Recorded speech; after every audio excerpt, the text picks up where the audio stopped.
नमस्ते सम्पूर्णमा हामीहरू चाहिँ अस्ति 3-4 दिनको लागि मुक्तिनाथ घुम्न गएको थियौँ स्कुलदेखि। अनि हामी त्यहाँ मुक्तिनाथ तलको चाहिँ मैले एउटा सानो मिनी भ्लग जस्तै बनाएको छु।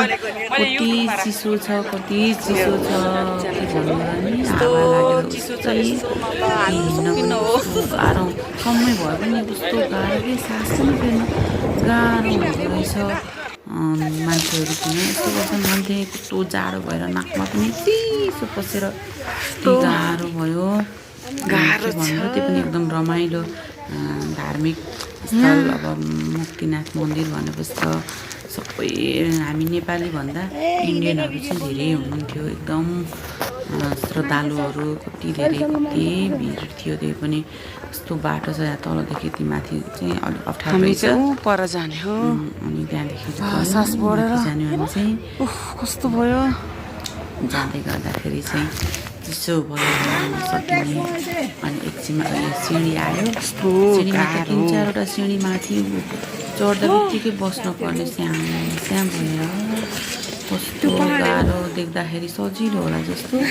त्यहाँ अक्सिजन लेभल पनि कम हुने भएको कारणले गर्दाखेरि पनि होला अप्ठ्यारो भएको। त्यो कारणले चाहिँ एकदम गाह्रो भयो।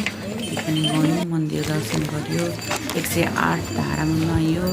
त्यो धारामा नुहाउने बेलामा खिच्ने बेलामा चाहिँ सम्भव भएन, किनकि सबै नुहाउनु भयो। अनि त्यहाँ कसले खिच्दिने, त्यही पनि हामी गएको बेला त लास्टै भिड इन्डियाको पनि समुदायको चल्दैछ नि त।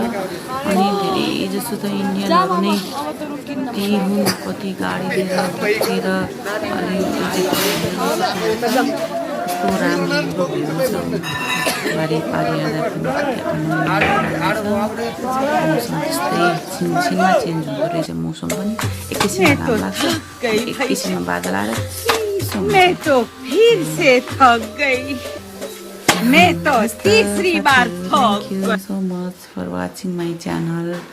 हामी चाहिँ फर्किन्छौँ त्यहाँदेखि। त्यसपछिको पोखरातिर गएको चाहिँ मैले खासै भ्लगहरू बनाउनु पाएन। यति नै हो मेरो।